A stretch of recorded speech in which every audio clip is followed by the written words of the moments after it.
ഒരു ജന്മം ഒരു പാർട്ടിയെ കൊണ്ട് എന്തൊക്കെ നേടാവോ അതെല്ലാം അദ്ദേഹം നേടിയെടുത്തിട്ടുണ്ട്. ഇതിനപ്പുറം ഈ പാർട്ടിയിൽ നിന്ന് ഇനി അദ്ദേഹത്തിനൊന്നും ലഭിക്കാനില്ല. ഇന്ന് കോൺഗ്രസിന്റെ പരമോന്നത സമിതി എന്ന് പറയുന്ന വർക്കിംഗ് കമ്മിറ്റിയിലെ ഒരു അംഗമാണ് അദ്ദേഹം. കോൺഗ്രസ് പ്രസിഡന്റായി മത്സരിച്ച അദ്ദേഹമാണ്.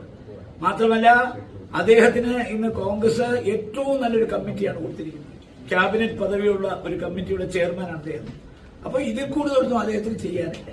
പിന്നെ അദ്ദേഹത്തിന്റെ കൂറും വിജയത്വവും പ്രതിബദ്ധതയും കോൺഗ്രസിനോടായിരിക്കണം എന്നുള്ളത് ഒരു വലിയ കാര്യമാണ്. പക്ഷെ അദ്ദേഹം ഇന്ന് നടത്തിക്കൊണ്ടിരിക്കുന്ന പ്രവർത്തനങ്ങൾ പാർട്ടിയുടെ സൽപ്പേരിന് കളങ്കമുണ്ടാക്കുന്ന പ്രവർത്തനമാണ്.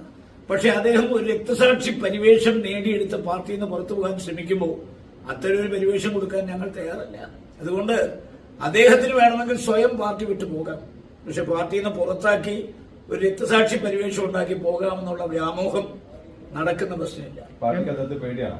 ഒരു പേടിയില്ല. ഈ ശശി തരൂരിനെ കൈകാര്യം ചെയ്യുന്ന നേതൃത്വത്തിന് എന്തെങ്കിലും കേരളത്തിലെ നേതൃത്വത്തിന് എന്തെങ്കിലും ഒരു വീഴ്ച പറ്റിയതായി തോന്നുന്നുണ്ടോ? കേരളത്തിലെ കോൺഗ്രസിന് ഒരു വീഴ്ചയും പറ്റിയിട്ടില്ല. കേരളത്തിലെ കോൺഗ്രസിന് എന്ത് വീഴ്ചയെ പറ്റുന്നത്?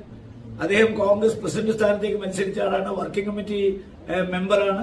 അപ്പൊ അദ്ദേഹത്തിന്റെ കാര്യത്തിൽ തീരുമാനമെടുക്കുന്നത് കേരളത്തിലെ KPCC അല്ല, ഓൾ ഇന്ത്യ കോൺഗ്രസ് കമ്മിറ്റിയാണ്. പ്രസിഡന്റും അതുപോലെ തന്നെ കോൺഗ്രസിന്റെ സംഘടനാ ചുമതലയുള്ള ജനറൽ സെക്രട്ടറി ശ്രീ KC വേണുഗോപാലും ഉചിതമായ സമയത്ത് ഉചിതമായ തീരുമാനമെടുക്കും. അതിന് ആർക്കും ഒരു സംശയം വേണ്ട. അദ്ദേഹത്തിന് എന്താണോ അദ്ദേഹം ഉദ്ദേശിക്കുന്നത് ഈ പാർട്ടി നടക്കാൻ പോകുന്നത്. ഒരു വിഷയം കൂടി